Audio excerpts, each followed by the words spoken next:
How's that bracket looking? Welcome into the Voice of College Football. Hopefully you filled it out. I believe it's got to be done by Thursday at noon, everyone. Thursday noon Eastern time. And for you folks on the West Coast, March Madness starts at 9 a.m. Eastern time for all of you. Welcome into the Voice of College Football. Appreciate you stopping by. Looks like maybe we've got just a little bit too much light on one side of me. We'll not do that. We will take your comments and questions, of course. It reminds me that my buddy Marty McPadden, salute to Marty. He gets the salute once a year on the State of the Voice of College Football because he's the guy that, gave me this idea for one thing, and then he's the technical whiz. But anyway, he's constantly, or used to constantly, remind me and tell me, hey, Mark, you set up your studio and no natural light. Well, man, I can't live like a vampire. Don't like that. So I got a nice big window down here that I typically utilize. Although yesterday I thought, okay, I'm going to pull the blinds. We're going to see what the lighting looks like. Pull the blinds. We got lights here, lights there, lights there, lights overhead, and we'll try different combinations. We'll just sit in the dark today. Just sit in the dark. You may say that I'm in the dark anyway. All right. So we do. Yes. Appreciate you being here. It's 4 p.m. Eastern time every Monday through Friday, except there's always exceptions, except this Thursday and Friday. We will see you tomorrow at 11 a.m. Eastern time because we've got the Buckeyes guys here. That means Steve Hellwagon from 247 Sports and Tony Gerdeman from the Buckeye Huddle. So we do our Ohio State show typically Wednesdays at 11 a.m. Eastern time. Those guys need to go Thursday this week because, as we will find out here in just a second, we're talking to Ohio State quarterbacks today. So we're going to have fresh information and perspective from Tony and Steve on Ohio State football because they're out at Buckeyes practice today. So we will hear from them live on our Ohio State show that we're going to merge right into this show and do that before March Madness tips off at noon or 12:30 Eastern time. You've got the tip-off times if you care. And again, that's Steve and Tony and myself with Ohio State Live, and we'll do this all together right here at the Voice of College Football on the main channel on Thursday, and we will do the same with the Ole Miss show on Friday. Leanne, Ruby, and myself for Ole Miss football talk, typically on Wednesday, this week on Friday, 11 a.m. Eastern time, and you will see us here. It's called a little promotion because we will say, well, it's promotion here, but it will be promotion then because we will be on the main channel to remind you we got an Ohio State channel. It's amazing.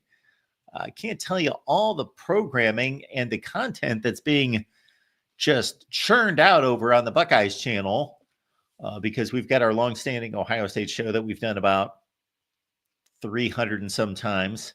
And then in addition to that, between Ryan and Garrison and a host of others, Mike Wilson, I couldn't even tell you how many times they're on per week now.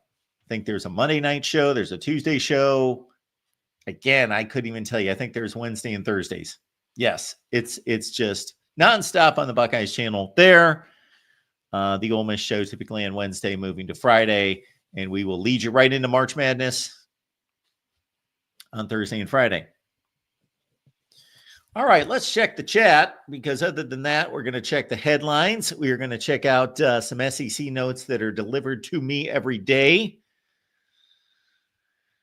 I appreciate the individuals that make that available to me. Basically, a compilation of SEC information and rankings and ratings and news clips in terms of information gathered across the board from Rivals and 247 Sports and On3 and Saturday Down South and all sorts of SEC news sources, which reminds me, we were working today to get some really good guests on for next week. They will include Chris Phillips of SEC Unfiltered, Will Gunter from the all-new Game in Columbia, South Carolina, early morning radio guy that has been a buddy for a long time. Will Gunter is coming on next week, and others to boot.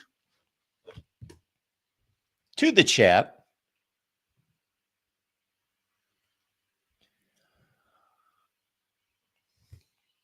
Tukey G. And what did Tukey G do this week? That was a first for him. Well, of course, he was the one. Blame him. The one that selected the first late night call-in time. So we're going to start a late night call-in show. No, not every night. Once a week late night call-in show. Although, who knows? I could pop in more than one late night time. But one late night show per week. We're going to start at the week of April, whatever the date is, 5th or 6th, whatever that Monday is. It's April 11th, 11 p.m. Eastern time.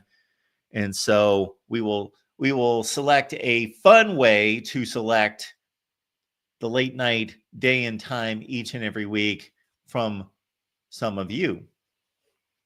And you can let us know when we're going on live. You can change my schedule. You can do whatever you want. But it's Tukey G's term first and foremost. So he selects April 11th. That's a Friday night, 11 p.m. Eastern time with all of you. So we will take your calls. So hopefully, since it's a late night call-in show, a lot of calls. Came across this and determined to do this because of a few different things. Number one, ever since we have backed off a lot of the late night shows, I consistently hear from people that we should be doing late night shows. That's where our audience is. They may be right because it's been much larger in the past. And there is certainly indication of that. Number one. Number two, there was another reason why I came across this. Oh, I was driving home a couple weekends ago on a Friday or Saturday night. That's what it was. And I thought, you know what? When I get home, I just feel like talking to the fine folks and pulling our community together. There was nothing in particular going on in terms of college football to talk about, but I just wanted to talk to all of you, hear from all of you. And there was a great response just organically without even knowing that there was a show. We just popped on and got a nice little return from that. So, hey, let's do that more often. Speaking of which, we've got our buddy Chris stopping by. Oh, hi, Mark. I hope I fixed my technical difficulties on my phone. Can you hear me? Apparently you have. How you Well, doing? I'm sorry. I want to apologize, though, because I don't think it's fair to you to have a technical issue on my end and then try to be, helpful on your end. It's hard for Life's you. not fair. Well, but it's something I can resolve, and I Life don't is think not it's, fair for any of us, but that's okay because I think we all understand that. So, and there's other things I want to say, but mostly I just want to say, if I've upset you because, sometimes I say things that aren't very appropriate for the show, and I just hope you know that that's never what I intend to do if I do it. So I hope that's clear. I appreciate that, Chris. I'm not. My intention isn't to upset you, and it seems like sometimes when I get off the phone, I kind of feel like you're mad at me about something. So I mean, I don't know if you are. I mean, only you would know. But I there will was say this, Chris. I can say this in all honesty. You have never finished a call where I have been mad at you. There have been a few times I've been a little frustrated that we didn't necessarily um, connect on our communication. Maybe I wasn't getting across to you. You weren't getting across to me.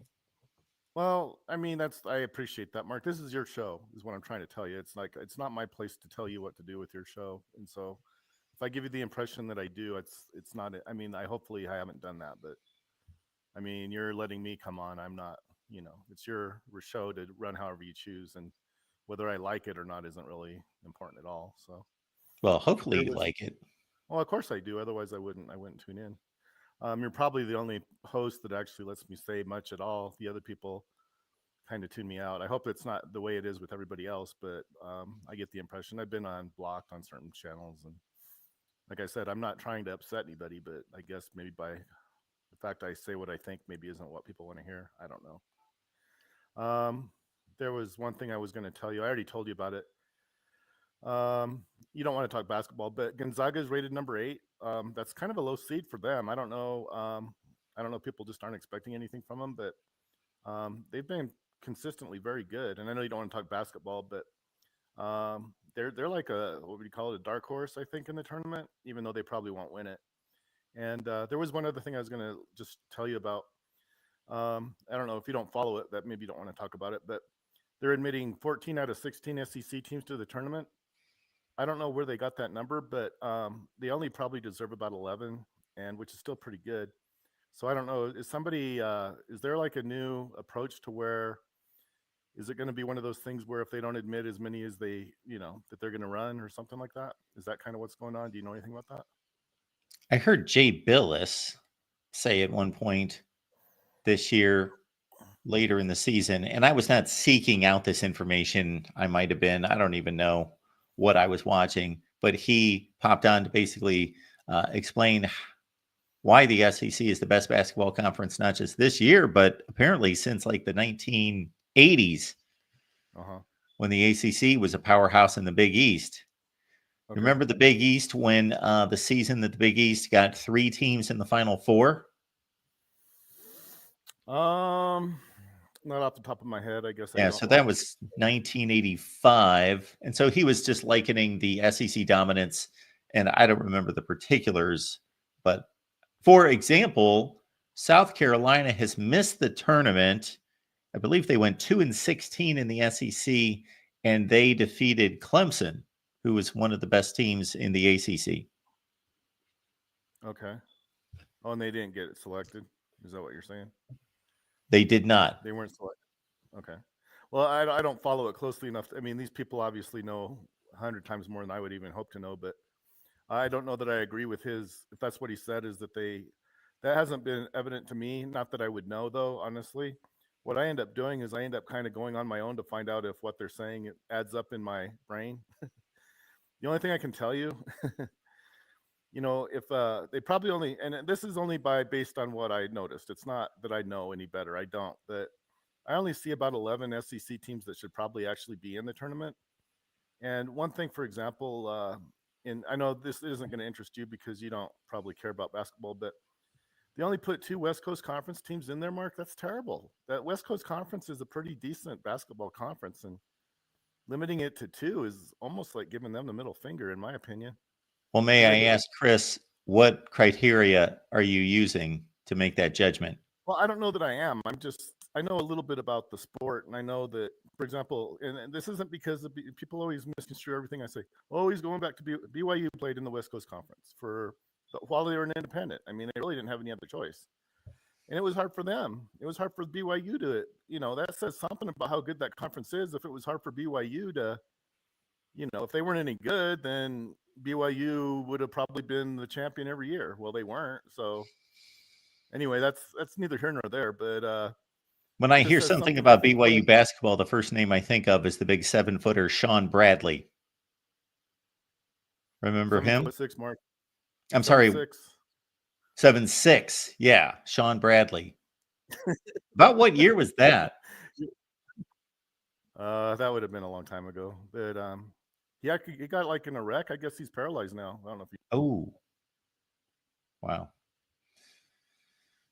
Yeah, I've spilled all my basketball knowledge on the current season. Like if you wanted to talk about what happened in like 1995, I could do much better. But in terms of what's happened the last 10 years or so, but I just know that, yes, the one speck of basketball analysis I've heard this year is that Jay Billis was saying that this is the best basketball conference he has seen in just about 40 years.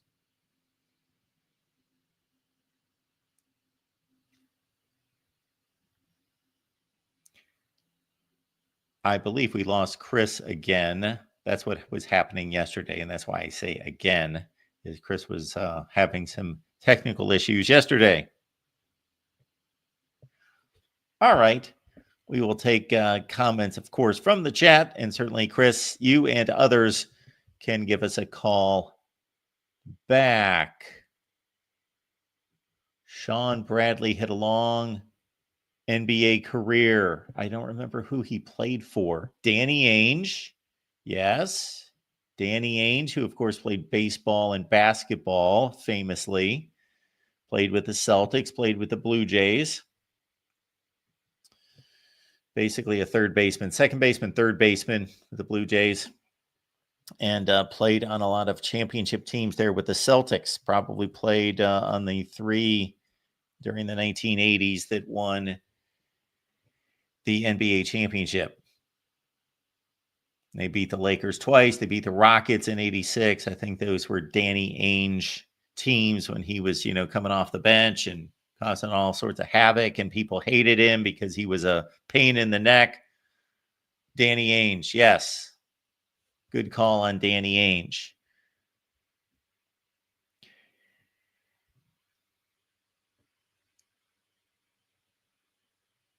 Yes, we will talk spring practices. We're going to get right to that. Thank you so much. We will not talk fast food for 45 minutes to open the show. And again, hang with us. Once we get into next week, we're going to really have a ramped up show in regards to hardcore football talk, guests, hopefully every day, your calls, guests, also my analysis, of course. All right. So from the urging of one 5 Adam, going to go to some notes here. So if this is a bit disorganized, hey, hang with me on this one.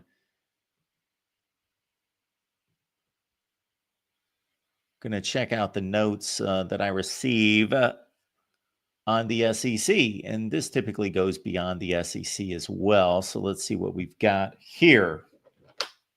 One item is that it's always fun this time of year to see, okay, who's exceptionally good at both sports, football and basketball. And with the rising popularity of the women's tournament, which I believe, thanks to Caitlin Clark, basically, in the last 2 years, outrated the men's games on television in the championship game for the first time ever.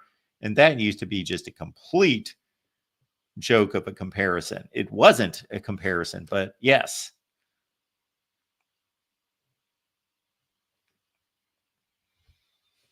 All right, 3 schools made the college football playoff and the men's tournament and the women's tournament. Those would be Texas, Tennessee, Oregon. Texas, Tennessee, and Oregon. Deion Sanders trying to face another team for college football's spring game on ESPN2 in April. I don't know if Deion's really pushing to do that this year. That would be something if he got that taken care of this year. I think he's got about 3 weeks to do so. Again, the Buffs are playing an ESPN2 spring game, and that is, I believe, April 12th or 19th. So as we talked about, this was a couple of days ago, that if you cut through all the garbage and just get to the main core of his statement, it was that he wants an NFL style spring practice for his team and everybody across college football, I guess, is to practice against somebody else for a couple days and then have that one scrimmage, that spring game, be against that opponent. And apparently Fran Brown of Syracuse responded to say, I want to do that as well. Who's up for a Colorado-Syracuse spring game? Thank you, Karen. Colorado lines it up on April 19th.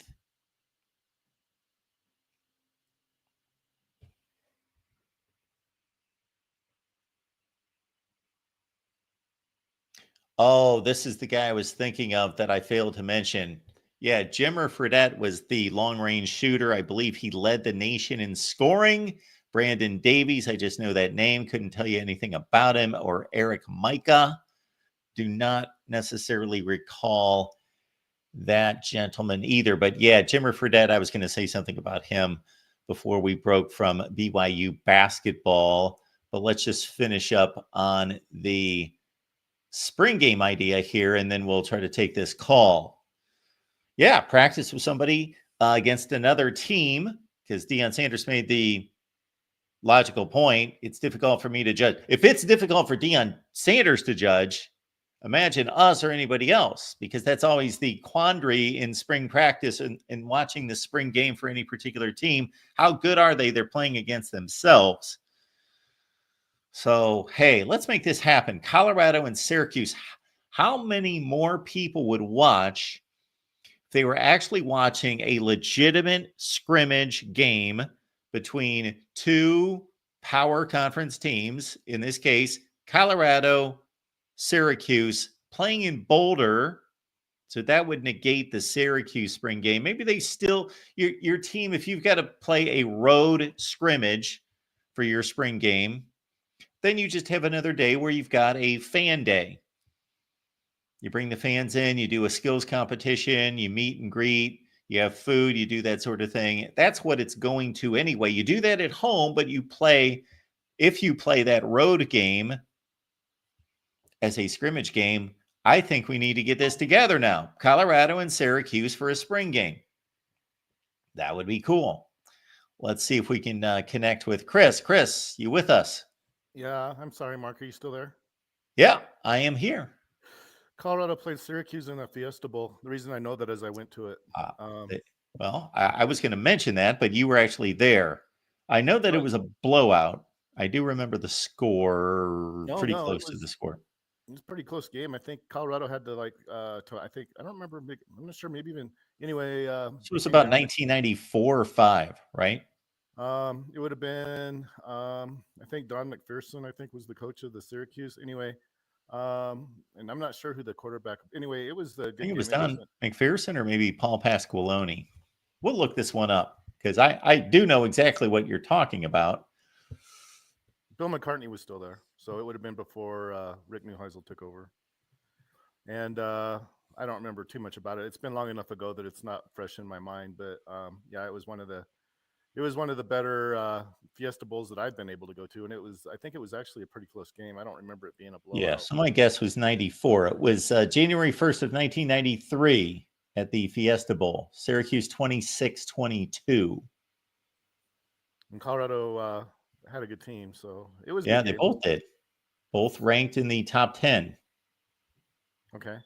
I don't know if there was. I don't like I said. I don't want to waste your time, Mark. You have other stuff to talk about, but the spring game, I think, is that was I think in the NFL, it wasn't that uncommon. I think for training camp, I don't think for teams to invite another team over to work out with or something. I mean, Yes.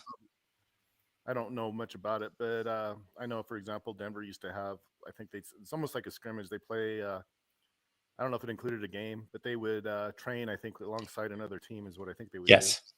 Yeah, we talked about this the other day when we read the Dion column, and I went into my little story about the first professional sporting event, if you can call it that I ever attended was the Browns and the Bills played a scrimmage at Kent State University. Uh-huh. I had my Bob Greasy jersey on. And yes, I did one time. This would have been about 10 years ago when I had a certain connection to Colorado and I was out to watch the Broncos. And I don't remember who they were scrimmaging against, but I thought it was a great atmosphere. People were sitting on the side of the hill watching Uh-huh. the Broncos and the other team scrimmage. Yeah, it's fun. I think it was the Oilers, but anyway, at least when I remember they had when they would do it, it was University of Northern Colorado. Do you know where that is? Anyway, they have a pretty good football team actually for Division Two, Northern Colorado. I don't know how close you follow their football, but UNC, you know what I'm talking about? Yes, I know who you're talking about. I don't know anything about them, but I know of them. I think they're the Bears. Anyway, I'm not really completely sure, but that's where they would hold their training camp. Denver would, and it's for quite a while. I think. I don't think. Not sure if they do that anymore, but UNC, Northern Colorado, was located. That was in Greeley, I think. Greeley, Colorado. I went there once in a long, not as a student, but they had like a for. Not that I'm talented, but they had something for gifted and talented kids, and I went to that once as I guess a potential gifted and talented, which I don't think I really followed through on it. You But must have been selected for some reason. well, it was when I was 19, or I'm sorry, it was when I was 13, I think. So it would have been before I became anything of much beyond who I am now. So there was another thing I was going to ask you, if you don't mind. I already kind of talked about it, but I don't. Like I said, I kind of repeat things a lot. But um, Oregon, split with Ohio State. So are you happy, I guess, with the idea that they can split and still?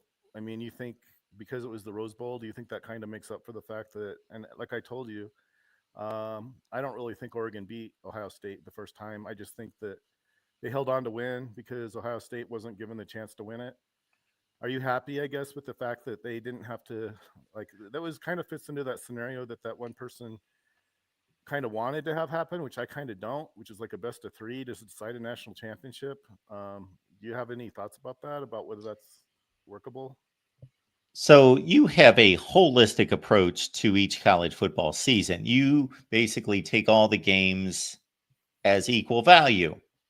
I'm just clarifying here. So you have the thought that Oregon Mhm. won this first game, although there were technicalities that pointed to Ohio State possibly getting ripped off, which I don't Mhm. necessarily agree with. I was okay with the result that Oregon won the game once I reviewed the final play a number of times. But anyway, Oregon won the first game, Ohio State won the second game. So, in your calculation, is there a split national championship? No, no, that's not really what I'm trying to tell Oh, you. okay. Um, my approach is a little bit different, and I'm not even saying people need to agree with it. It's just I think it would be easier for everybody instead of like. I mean, I don't have anything. The idea of a tournament's fine. I mean, it worked out. It seemed to work out okay. I mean, as far as I can tell, I think the best team won. If you want to know the truth, I think if we had to have a third game, which I really don't want, by the way, I have a suspicion that Oregon probably would have gotten beaten. So to me, it's kind of like not really. But there was you don't remember that guy that was calling in? I can't think of his name.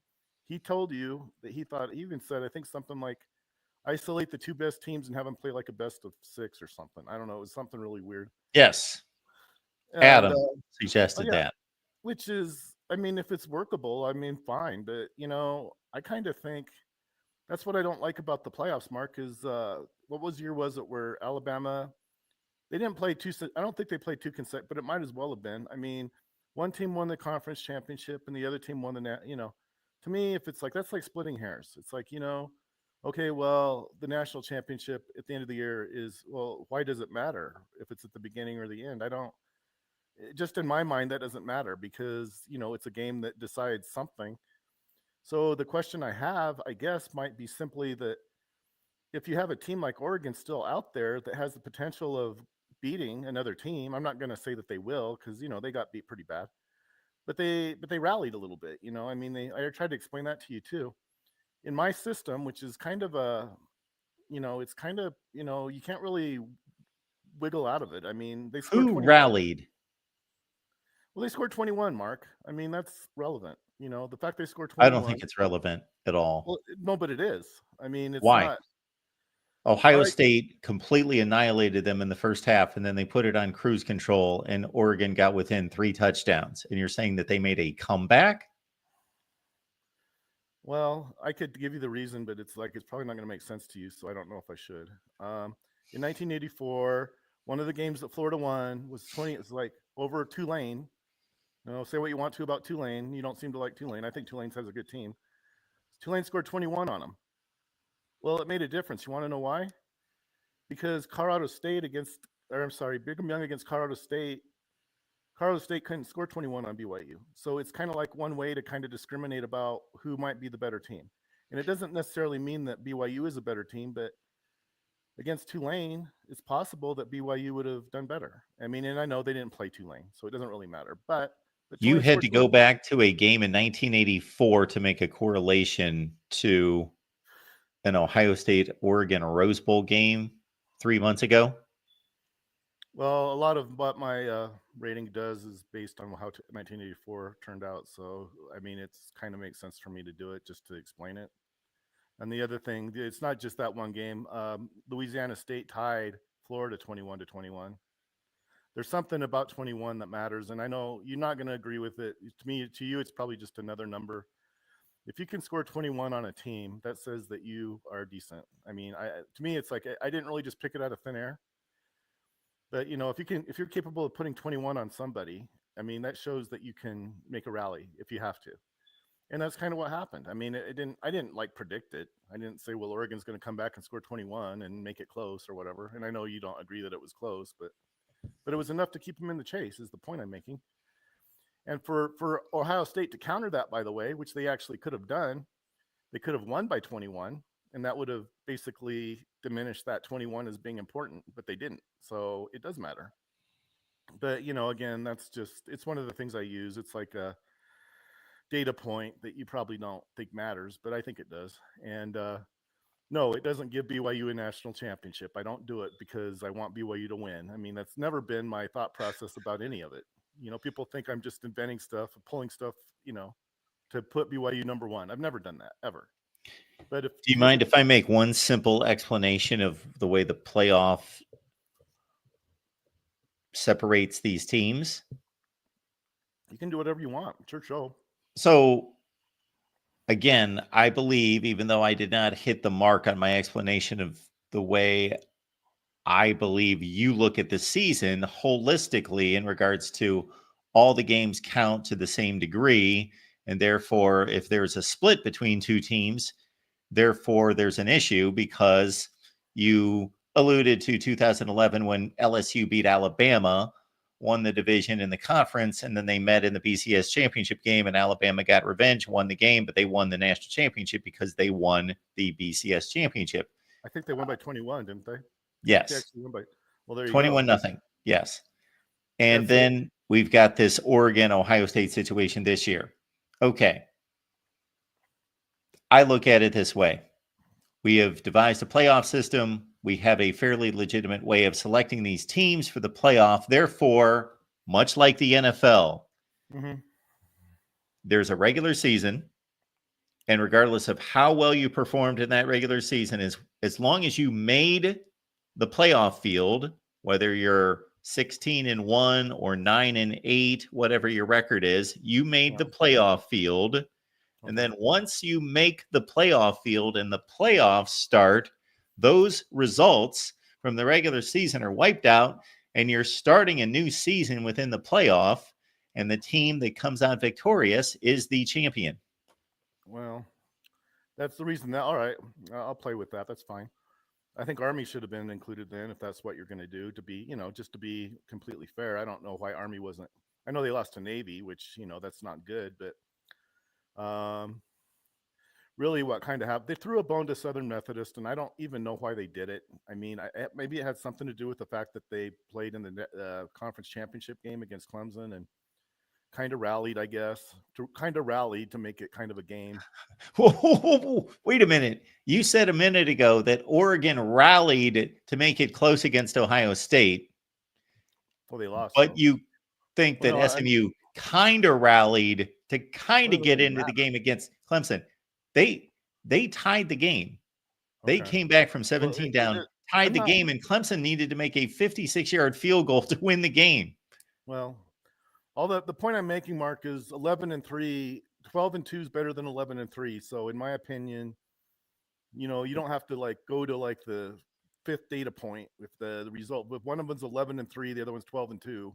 When To the me, you don't have. selection was made for the Well, playoff, the two teams were not 12-2 and 11-3. They were all right. both 11-2. No. Well, okay. Yes, Okay. they were Okay. both Okay. 11-2. I'm sorry. You're right. I'm sorry. You're right. You're right. Okay. So you have to make a decision between Army and Southern Methodist.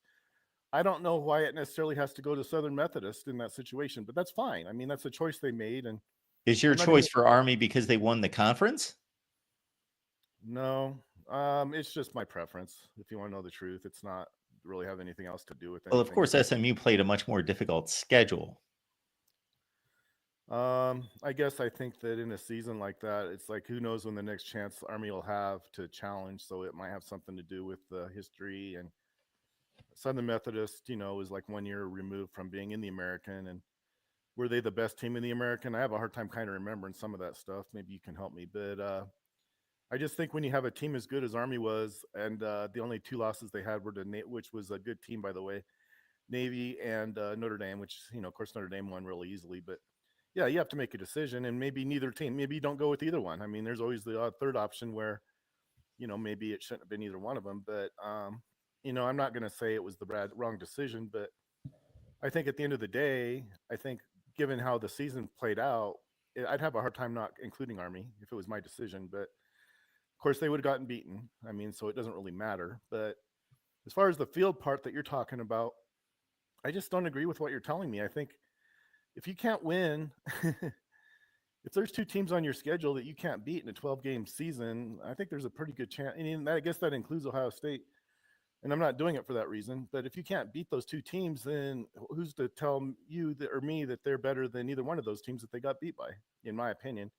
And there's one more thing I just want to share with you, and it's not, I've already kind of talked about it, but people don't seem to like it, including you. But really, Ohio State still needed to beat Florida if they want to claim a title. Florida has the title that I think matters, and it would have kind of helped them to. There's like more teams that they didn't finish. I mean, they did, but you want to unite the thing? Well, we need one more game then, I think, between, Florida won the belt. And that's not an easy title to win, by the way, Mark. That's a very, whether you agree with it or not, that's one of the harder things to do for anybody. And I think to get the whatever you want to call it, the CFP or whatever they call it, I think it needs to include. I'm kind of surprised they didn't include Florida just for that reason. I think that Florida had to beat Tulane. Okay, well, big deal. But I mean, they did. Tulane wasn't bad. I mean, I think Tulane has a pretty good. They almost beat in the NCAA's. Tulane almost beat Memphis. I mean, it came as close as you could get. Tulane has a good. So just to clarify here, Chris, at the conclusion of the national championship game, you would have liked to have really. had somebody jump on the podium and remind everyone that Florida was the belt champion, therefore Ohio State needed to play one more game. You're going to hear about it anyway. I mean, from where? Other than you, where are we hearing this from? They had to beat Tulane to do it, but Tulane's not. They're what, 9-5? They're not bad. Tulane's pretty good. Anyway, yeah, they weren't the best team. Tulane's not the, but they're to beat Tulane. That's kind of why I go back to 1984. Florida beat Tulane to, they beat them badly. I mean, it wasn't an easy, but comparatively to what BYU did against Colorado State, I mean, it's a choice. It's the same thing. It's like there isn't like one team better than the other. But you have to look at that and you have to say, well, was Tulane better than, they had the same record. So it's like, it's hard to know really who the better team is. But you can look at it, you go to another data point is what I'm trying to say. You can look at another data point. People are talking about this all the time. That's why I bring it up. You have the real MVP coming in and giving like 100 reasons why the playoffs should maybe even be just all SEC teams. And, they're not even bad reasons, but it's like, if he's going to throw that at you, that every team that should be SEC, then I'm going to throw back that why it shouldn't be. But anyway, really all I'm trying to tell you is if you can't beat two teams on your schedule, in my opinion, and I'm saying Ohio State probably could have beat Oregon, but so they should be given one back. But regardless, if you can't beat two teams on your schedule, I don't know that any team should be a champion with the two losses. That's just how I feel. I mean, that's as simple as it comes. So how do we devise a system, Chris, where at the end of each season, hang on, let me ask the question. How do we devise a system where at the conclusion of each season, we have some arbitrary number of teams that have 0 and 1 losses? Well, that's not what I was doing, but the previous year, if you remember, and there was arguments, and that was when the real MVP gave 100 reasons why Florida State shouldn't be in the tournament because of whatever it was. So if we stick to this past season, Chris, you're saying that Notre Dame, Oregon. Well, I'm not really saying. Those are like the only two teams in the country that only had 1 loss, right? So we had Oregon undefeated. We had Notre Dame with 1 loss. I know it doesn't going into the playoff. I know it doesn't. Am I missing anyone? Indiana had 1 loss. So we would have 3 teams playing in some kind of tournament, and those would have been your 3 teams: Indiana, Oregon, and Notre Dame. You're talking about 2 different things, but no, Indiana got beat by Notre Dame. Well, I mean, whatever. We're talking about selecting for the playoff. We're not talking about the playoff itself. We're talking about making a selection for the playoff. You're letting me know that you don't think that any teams with 2 losses. I'm just clarifying here, Chris. You don't want any teams in the playoffs with 2 losses. So we had 3 teams that met that criteria going into the playoff. Okay. So we would have had a 3-team playoff if you were king of the world. Notre Dame. Is that right? Yeah. Or is that not right? That's what you just explained to me. Well, but then we had the pairing that between Indiana and Notre Dame that selected the team that was better. But yeah, I mean, you're not wrong, but that's not precisely. I'm just clarifying. I'm not arguing with you. I'm just trying to get a clarification on what you're proposing. Well, to pick pick the team to go, it would have been between, I guess, Indiana. I mean, I didn't pick the team, but yeah, I guess it would have been between Indiana and Notre Dame, and of course Notre Dame would have had to have beaten them, which they did. So it's like I don't have to make believe about who might have gone. And so yeah, Notre Dame against Oregon in the national championship game. Yeah, that's pretty much it. That's it. With this little small sampling of folks that we have here, it would be interesting to know how pleased or satisfied they would have been with a playoff that involved Oregon, Notre Dame, and Indiana. I'm not necessarily trying to take a title away from Ohio State, Mark. I just kind of I don't think they did themselves any favors by not losing or I'm not beating Michigan, but that doesn't really hurt them that much either if they can beat Florida. So really, if they can beat Florida, I guess they deserve every accolade they You just deserve. told me that nobody should make the playoff with 2 losses, and you're trying to push a 5-loss team into the national championship game. Well, not exactly. I think to secure, I think when Colorado, I'm sorry, when BYU beat Kansas State in 19 to the Cotton Bowl. That's the one belt title they won, but Kansas State didn't have a belt. You know who they beat to get the belt? You probably don't remember, but I can tell you because I remember. They beat BYU in 1996, they won the Cotton Bowl. Yeah. No, but who they beat to get the belt? Because I know you don't agree with the belt, but I just, regardless of whether you agree with it or not, do you know who they had to beat to get the belt? You probably don't Well, I remember. remember most bowl games, but you just Oh, told us it was Kansas State. well, Kansas State didn't have a belt. They had to beat Tulsa, and Tulsa was like 4-6-1 or something like Oh, that. I got you. So then they kept the belt after they beat Tulsa. They beat Tulsa. Tulsa beat Iowa. I think Iowa finished 9-3, but so it went from Iowa to Tulsa to BYU. Then BYU had to beat Colorado State, I think it was, to, or maybe it was Wyoming. Anyway, BYU had to beat Wyoming, I think, to the WAC title game, and then they played Kansas State in the Cotton Bowl, and that would have been the only, I think, belt championship I think that they were in that they won. They played UCLA in 1985. That was a belt championship game, by the way. But Apparently, our buddy Gregory is coming across this belt talk for the first time because he's got belt and question marks following that. well, am I supposed to teach everybody on the planet what it is? I mean, he can look it up for himself. As far as that goes. Do you think he could really look it up? Do you think there's a trace of this anywhere on the internet? Yeah, there's a website that has all the winners on it, and it should end with Florida. Oh yeah, there is. It's called. You have to If look. I Google college football belt championship, I'm going to find something. All it is just it shows the line of succession. I think, and I don't know how far back it goes, but it includes. I think it includes in 1984. It would have, of course, when Nebraska lost to Miami, Florida, that would have been a belt championship that Miami, Florida won. Colorado won a belt in 1990, I think, against they had to beat Notre Dame to win a belt because Notre Dame had the belt. Like I said, Okay, let's um, follow this along here. Hang on just a second. It says the college football belt is a tradition where a physical belt is awarded to the linear national champion in college football, with the current holder being Michigan. Now, that information is obviously a year old. So then Michigan entered 2024 as the belt champion, correct? yeah, Okay. Then they lost to Texas. So yeah. Texas was the belt champion at Well, that no, point. They were the belt holder, correct? they got beat until they lost. Sure. And then Texas lost to Georgia. So then Georgia had the belt. Lost to Mississippi. Georgia lost to Ole Miss. Ole Miss had the belt. Ole Miss lost to Florida. Florida's the year belt holder for the conclusion of 2024. They are the belt champion of 2024. All right. Okay. That's why it's not a united championship. But I mean, as far as who would have won, I kind of think Ohio State might have beaten them, but I guess we'll never know. So there could be a team, hypothetically, we could have a team go 1-11 and be the belt champion. UTEP, interestingly, had BYU beaten UCLA, which they almost did in 1985.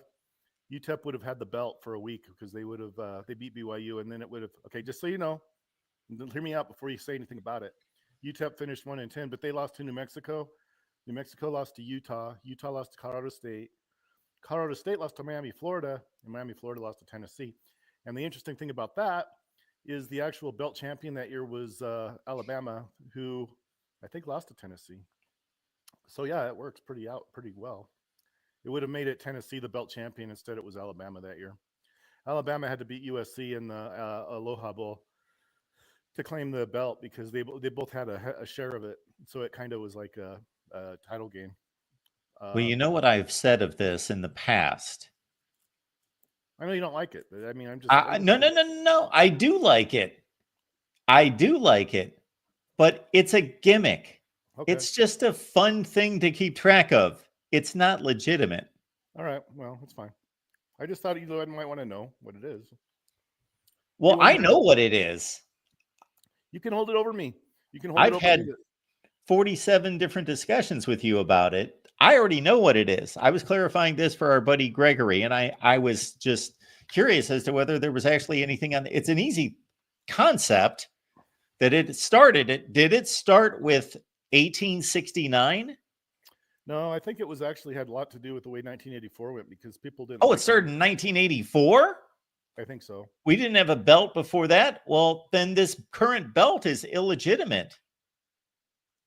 We're not going back to the beginning of college football history. I don't appropriate a belt, Mark. I mean, you're asking the wrong guy. You're the guy here. No, UCLA won the belt that year. They beat Miami, Florida. Oh, there was one other thing I wanted to say about that, if you'll let me. Sure. You don't mind? Okay. And this isn't to rub salt in the wound or anything, Mark. To win the belt, UCLA had to beat Miami, Florida, who finished 8-5. Sure. Jimmy Johnson. I remember. One of your arguments against BYU is that they didn't beat anybody any good. If they'd have beaten Miami, Florida, would you still be saying they hadn't beaten anybody any good? I mean, I'm just asking you. I'm not.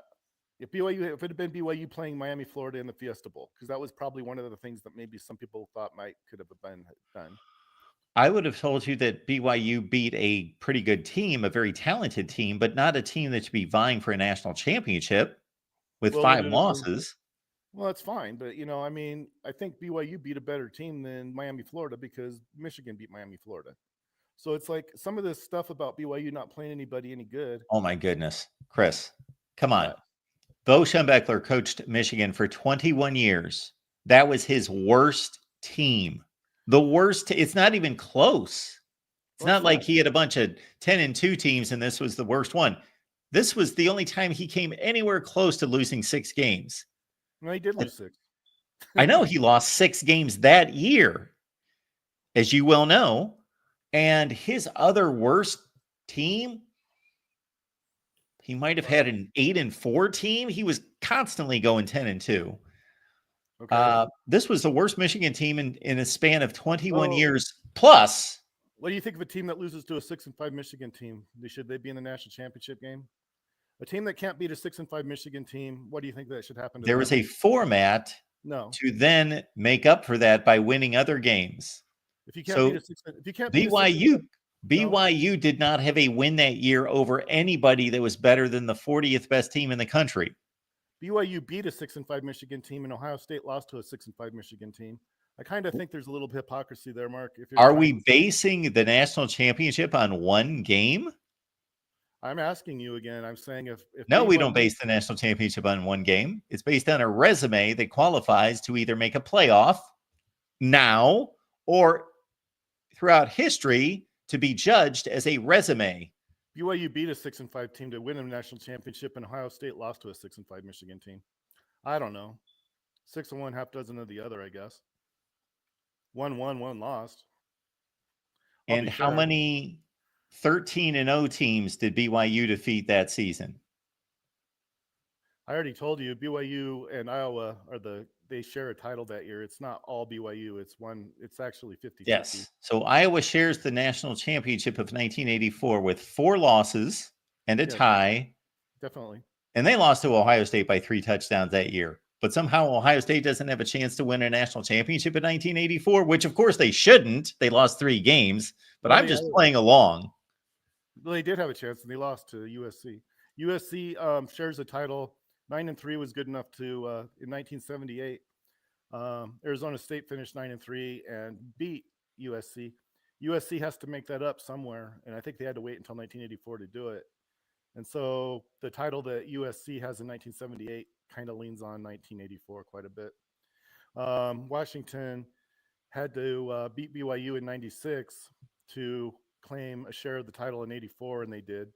So, and BYU obviously had to win against Kansas State they have to, BYU's championship covers 2 seasons. Oh, Ohio State has a title like that too, by the way.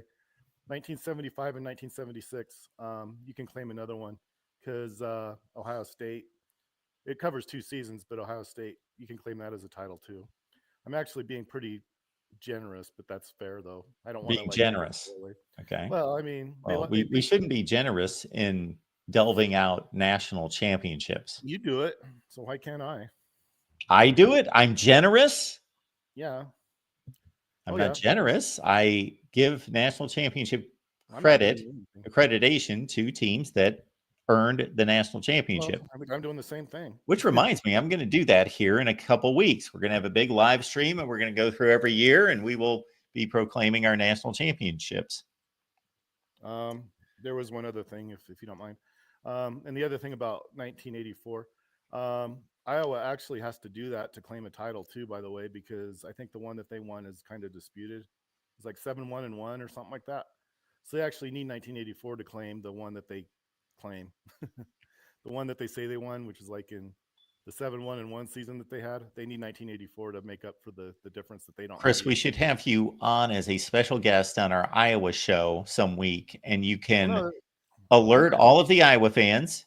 They'll be in wild celebration, I'm sure, when you alert them that they actually won a national championship in 1984. No, they claim it from 1957, but it's not me that's doing it. They're doing it. I'm just saying, yeah, you're right, but you need 1984 to kind of cover it. But yeah, you do. And 2007 Louisiana State needs 1984 Louisiana State. I mean, it's just a fact. And it's kind of interesting. Florida 1984 needs Florida 1985 to claim a title. We're looking at BYU's glorious 1984 run in which they defeated no ranked teams. I think Air Force was top 20 at the time they played. If they weren't, they were not according to this list here. Pitt was number 3. If anyone's curious, the opening game against Pitt on the road was against a Pitt team that finished 3-7-1. I took that into account, Mark. That's why Wisconsin tied Iowa. They were 7-4-1. You put the two together, I mean, people can get out their calculator. And I'm not crediting, by the way, I'm basically just calling a spade a spade. You put those two together, and what you end up getting is you need BYU and Iowa both need to do what they do. You add them together and divide by 2 or whatever it is. Comes out to one national champion. So record-wise, isn't Air Force the best team on the schedule? I believe Michigan was the best team on the schedule, but Air Force, record-wise, correct, was the best team on the schedule. Yeah. I think they went 7-3-1 or something like that. Hawaii had 8-4. Hawaii had a pretty good team, in all fairness. I mean, they did. Okay, let's see. Hawaii. They had a good team. They went 7-4, and BYU bludgeoned them 18-13. They barely won. I know that. They just barely won. They probably should have lost. It's one of their games that they almost lost. Well, Chris, we've got another caller, but we do appreciate your analysis. Thanks, Mark. Have a good day. You too, Chris. All right, let's keep it rolling here at the Voice of College Football. We got our buddy Nick stopping by. Nick. Hello, Nick.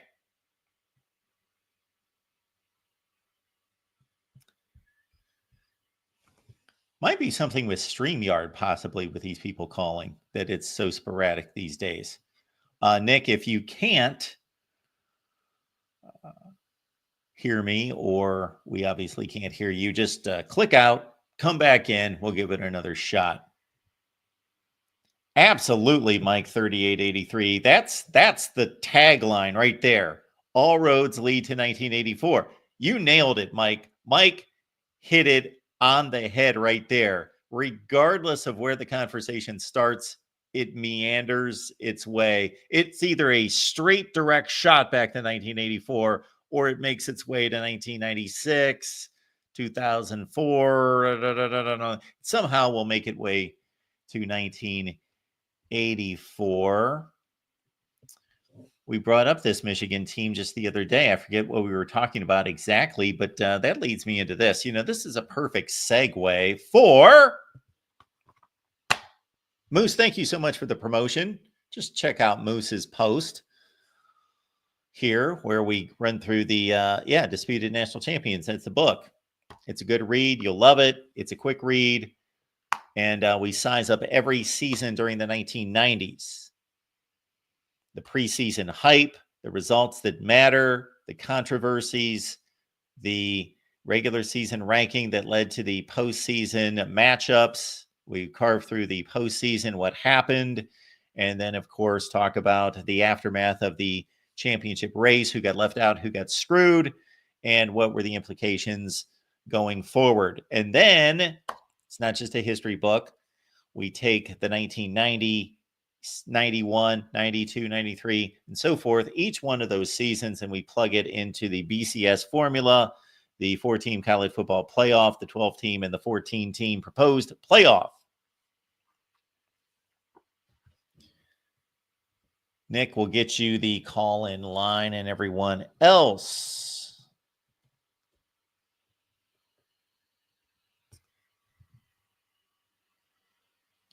And while we're waiting for Nick, we'll get back to, we were actually at one point during this show trying to talk about 2025. We were trying. And we were talking about, Deion Sanders' idea. That's not a new idea, of playing an NFL type competition against a team in practice for 3 or 4 days and then playing a scrimmage against them. If I can dig up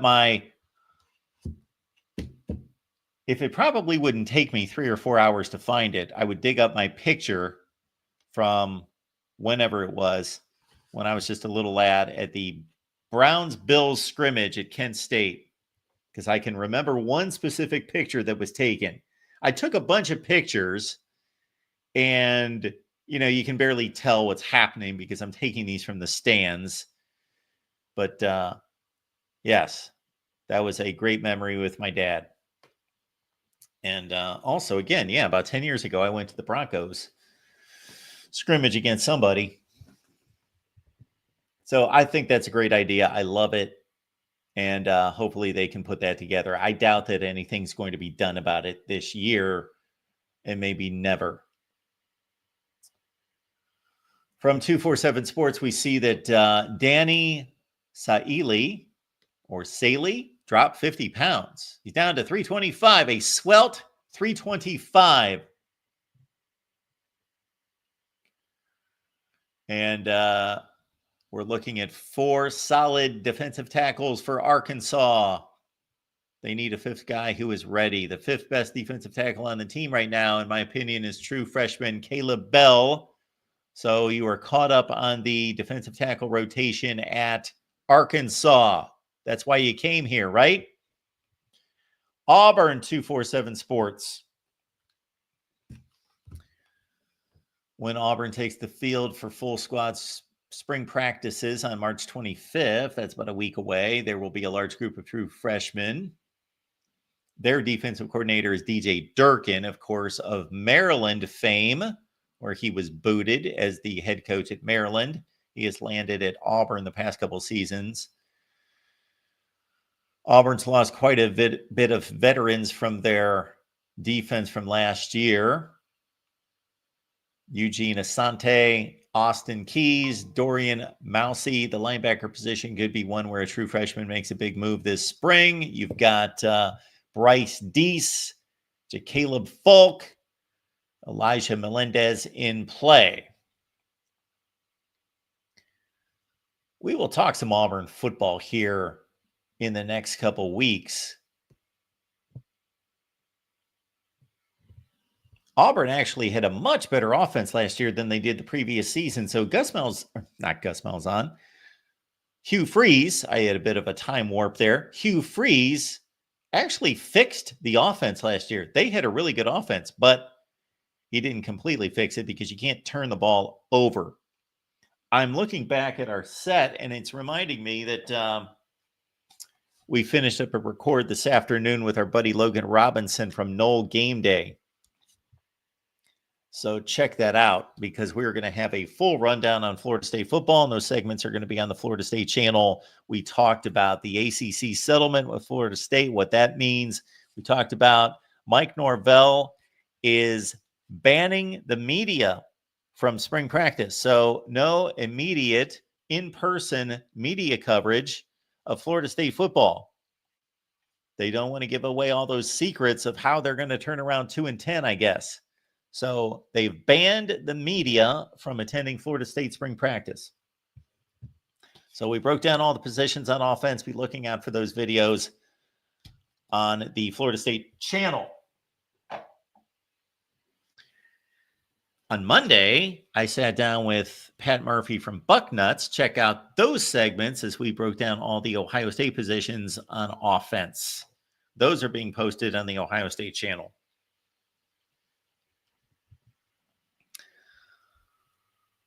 So we are not just here. We are all over the place covering all the teams. On to Florida, who, if you missed it, folks, if you're just joining us, should have been playing for a national championship, according to one Chris Foote. They should have been playing Ohio State for the national championship, and they are the belt champion. Take that knowledge with you and do with it what you will. Florida is the belt champion of 2024. Okay. According to 247 Sports, on Florida, returning sack leaders Tyreek Sapp and George Gums Jr., the second highest rated recruit to sign with the Gators under head coach Billy Napier. That's pretty impressive. LJ McRae, an ascending third-year player Cameron James, offseason transfer Kofi Asari. But if his early returns and reviews they have drawn from the Gators around him offer any indication, Florida freshman edge rusher Jaden Woods is running a path toward early playing time. So remember that name, Jaden Woods, Florida edge rusher. Georgia, from 247 Sports. First week of practice in the books at Georgia. Still gathering intel. Wide receivers C.J. Wiley and Landon Roldan had an impressive first week of spring practice. Wiley had made most of his impressive frame. Roldan's speed has caught everyone's attention. Let's see this here. We all had a good laugh about Roldan wearing number 84 like Ladd McConkey, but he's putting in the work early, so on to back up his nonstop comparisons.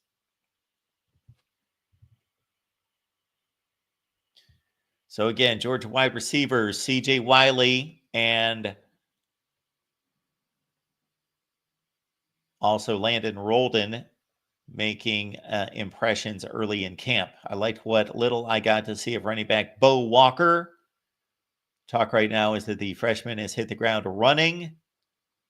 Georgia desperately needs somebody to step up and step aside with Nate Frazier. So Nate Frazier is the freshman from last year who was pretty impressive in getting a lot of carries for the Georgia Bulldogs.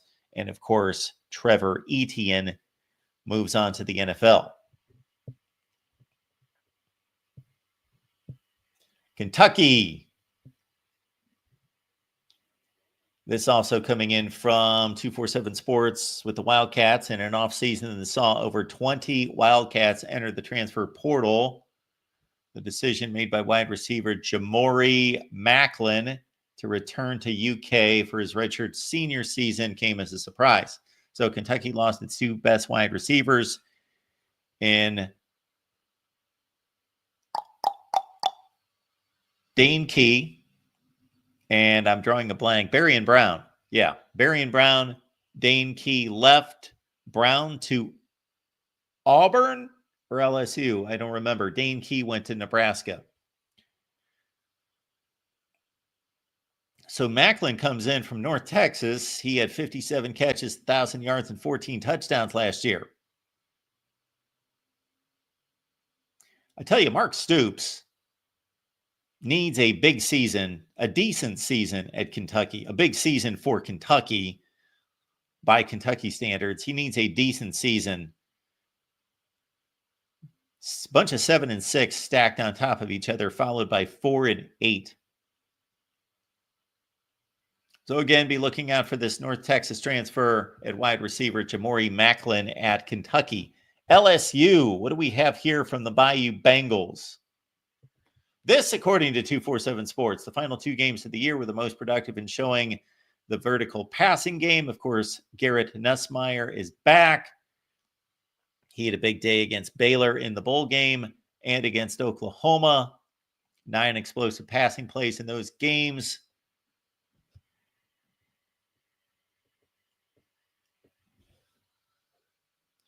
You've got, so LSU brings back not only Hilton, Aaron Anderson, really good players, Xavier Thomas, former Mississippi State wide receiver, and newcomers like Berrien Brown. There you go, Berrien Brown, LSU from Kentucky. Nick Anderson, the Oklahoma transfer.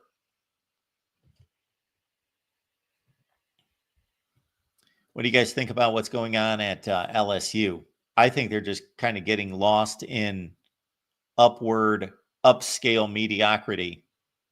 This is not why Brian Kelly was hired. They're going into a 4th season now, 10-4, 10-3, 9-4, losing basically 4 games a year. And Brian Kelly's making more money than just about anyone in college football. And he was brought from Notre Dame to put a jolt into LSU football. The guy knows how to run a football program. Nobody doubts that. But the recruiting, not quite where it needs to be. And the transfer portal additions for LSU during the Brian Kelly era have been underwhelming. Brian Kelly not getting the job done at LSU. Please like and subscribe, everyone. Please like and subscribe. It takes a second to do. So if you're listening to me right now, please subscribe to the channel. Mizzou 247 Sports. Let's see what they have to say about the Tigers coming off a 2nd consecutive ranked season, 11-2 2 years ago. Beat Ohio State in the Cotton Bowl. Then last season defeated Iowa in postseason play to finish 10-3. So Eli Drinkwitz working on 2 consecutive strong seasons. It must be a day for defensive tackle news because that's what we're getting over and over here. So we've got these guys sized up for Mizzou at defensive tackle. Don't know that that really tells us much of anything. All right. Oklahoma from 247 Sports. The situation in Oklahoma's receiving core last season was anything but stable. They lost their top 5 wide receivers. I've never seen anything like that. They do have a standout coming in from Arkansas and Isaiah Sategna. They lost Nick Anderson to Auburn. We just talked, or to LSU. We just mentioned that. Sategna will bring in more SEC experience than just about anyone else on the roster, spending his first 3 seasons with the Arkansas Razorbacks. Accounted for just over 600 receiving yards and 3 touchdowns, 5'11", 185. 3-star prospect. So again, Isaiah Sategna moving from Arkansas to Oklahoma. What do you think of the Sooners this year? I don't see it. John Mateer at quarterback should provide them with better quarterback play. 44 total touchdowns at Washington State. What do we have coming in from Ole Miss? 247 Sports officially reined in the college football new year by returning to the gridiron for the start of spring practice Tuesday morning. Lane Kiffin. This is his 6th season at Ole Miss. Looks to continue to build off of consecutive double-digit win seasons. Of course, they beat Duke, finished 10-3 this past year. 11-2 beat Penn State in the Fiesta Bowl the year before. And Jackson Dart gone. J.J. Pegues gone. A lot of NFL players moving on from this Ole Miss team. 5 transfers to look out for here would be John Stribling, Oklahoma State, Harrison, Trey Wallace, Penn State, Caleb Odom from Alabama, Traylon Ray from West Virginia, Deuce Alexander from Wake Forest in the receiver room. They also have Louisville transfer quarterback Pierce Clarkson coming in, but he's got no experience. Austin Simmons is most likely going to be the Ole Miss starting quarterback. And Austin Simmons was on the spot one time this past season. So recall the big win by Ole Miss over Georgia. Jackson Dart got hurt on the first or second play of the game. First or second play of the game, Jackson Dart gets knocked out against Georgia. Austin Simmons comes in, and they didn't just like run the ball 3 consecutive times up the middle to not put any pressure on him. Lane Kiffin made him throw the ball downfield. He led a 75-yard touchdown drive, and then Jackson Dart was able to recover, get back in the ball game. But to Austin Simmons' credit, in a scoreless game, Georgia, I believe, took the lead 7-0. Jackson Dart got hurt. Austin Simmons comes in, leads a 75-yard touchdown drive in what you could argue was Ole Miss's biggest game of the year. They go on and they rout Georgia 28-10. Austin Simmons led the one big touchdown drive to get Ole Miss on the board, and most likely will be the starting quarterback for the Rebs. Thank you, Jackson. The Ole Miss channel. There it is. The link is in the chat. Please join us there. Like and subscribe. Do all those good things over on the Ole Miss channel. Also, we've got Facebook up and running. All these shows are simulcasting on Facebook as well.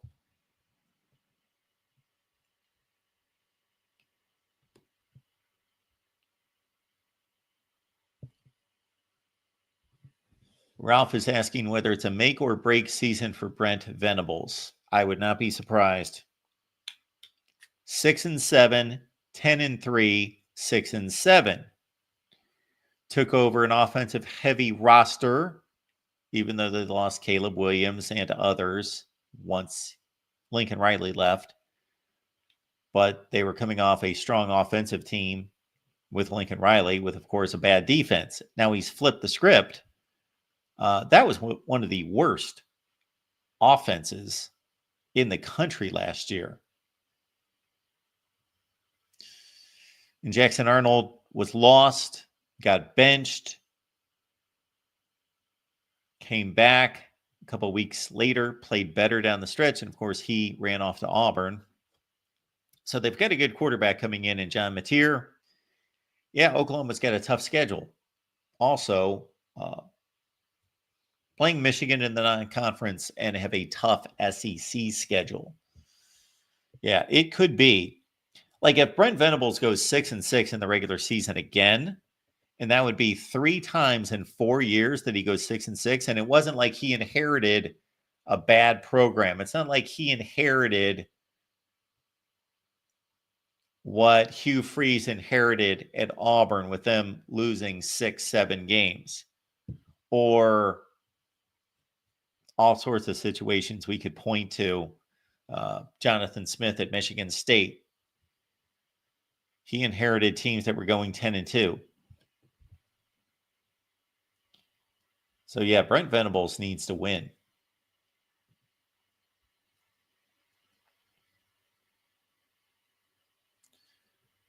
More from Ole Miss camp here. We've got Tuesday's offensive standout was first year's transfer running back Kewan Lacey. He's in from Missouri. Bigger, taller, and so he's looking to stand out. Head coach Lane Kiffin. Yes, we already talked about his 6th season. Nearly 20 new players inserted into the starting lineup. All right, on to South Carolina. More news coming in from 247 Sports on South Carolina, just 2 days away from taking the field. 9-4 last year. Of course, lost to Illinois in the bowl game, defeated Clemson. Had a big win against Texas A&M. Shane Beamer's 4th season with South Carolina, ended the regular season with 6 straight wins. Texas A&M, Vanderbilt, Mizzou, Clemson, returning quarterback Lenora Sellers, Dylan Stewart, one of the best edge rushers in college football, back for South Carolina. Again, they take the field on Friday. And finally, we got Texas A&M.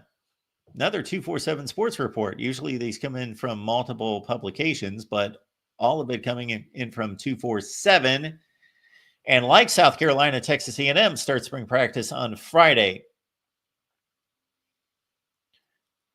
Texas A&M's first season under Mike Elko, from a record standpoint, doesn't look anything impressive at 8-5. Consider, though, that they were in a one-score game in the fourth quarter with Texas that would have sent them to the SEC championship game. So they were that close to competing for a playoff spot. 1-4 finish, so they were 7-1. And they had problems on the defensive side, according to this article from 247 Sports. Mike Elko going to be more involved on that side of the ball. That's a typical response from a head coach who majors on one side of the football. He also hired James Madison, defensive coordinator Lyle Hemphill, who's also the associate head coach and will collaborate with defensive coordinator linebackers coach Jay Bateman. Of the 12 remaining transfers for the Aggies, receiver Casey Concepcion from NC State, very good gadget-type player. Put him as an H-back, put him in the slot, put him out wide, put him in the backfield. Proved to be highly productive in his 2 seasons with the Wolfpack.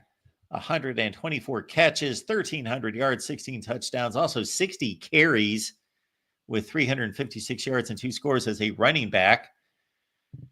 And there's also a backup quarterback situation coming in from UAB and Jacob Zeno, as Marcel Reed is returning as the starting quarterback at A&M. 5 Adam likes A&M as a dark horse.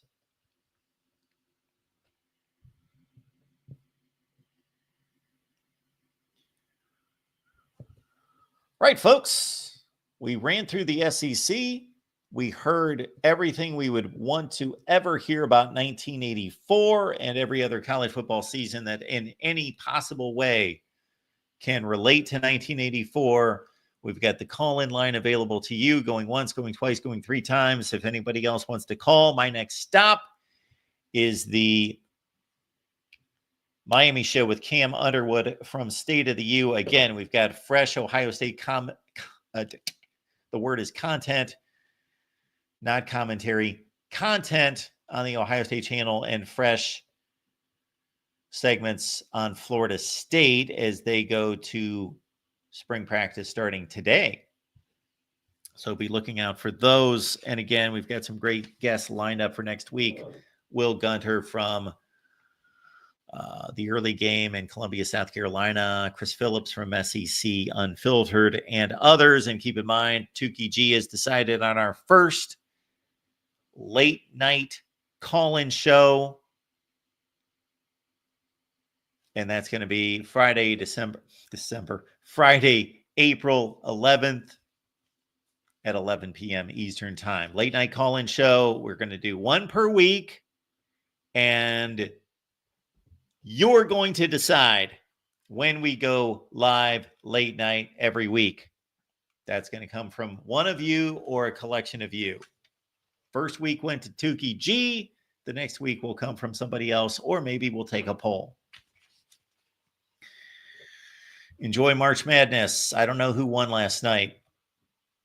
So anyway, 4 teams won. That makes the field 64. And then they, of course, tip off Thursday at noon. And keep in mind, we'll be here live an hour before, roughly an hour before tip-off, 11 a.m. Eastern time with our Ohio State show. And then we'll do the same thing with the Ole Miss show on Friday. I'm a programming wizard. Wow. I just brainstormed that. Well, the tournament tips off at noon. Let's go live at 11. All right. Again, Ohio State.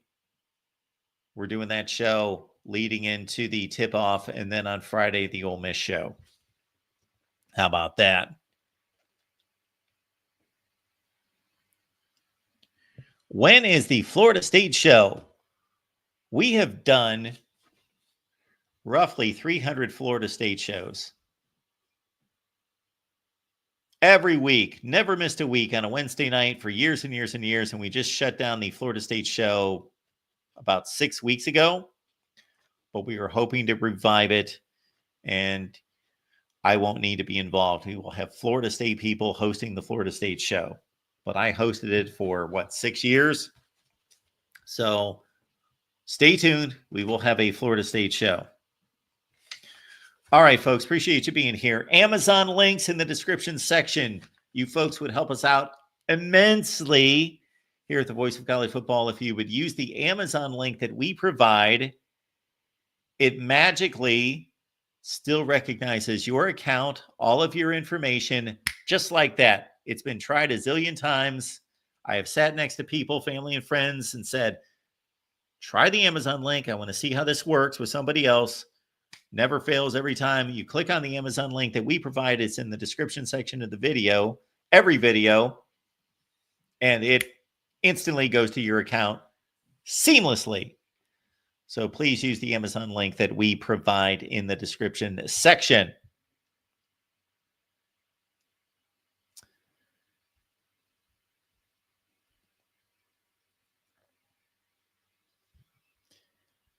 Steak and Shake would be a fine sponsor.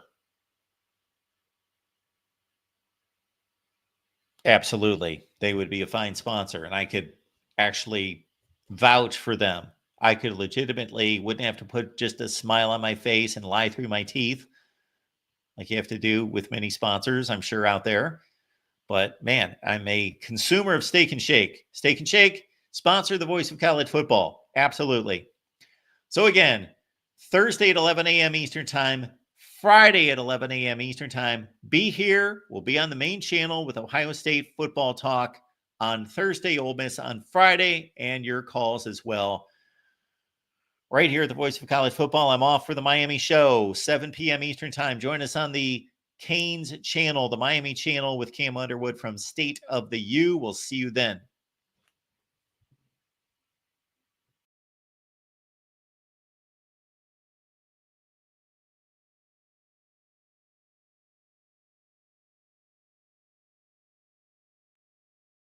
Timothy, whatever it takes, buddy, whatever it takes. If that woman in your life is shopping like crazy on Amazon, get that link to her. Absolutely. See you at 7.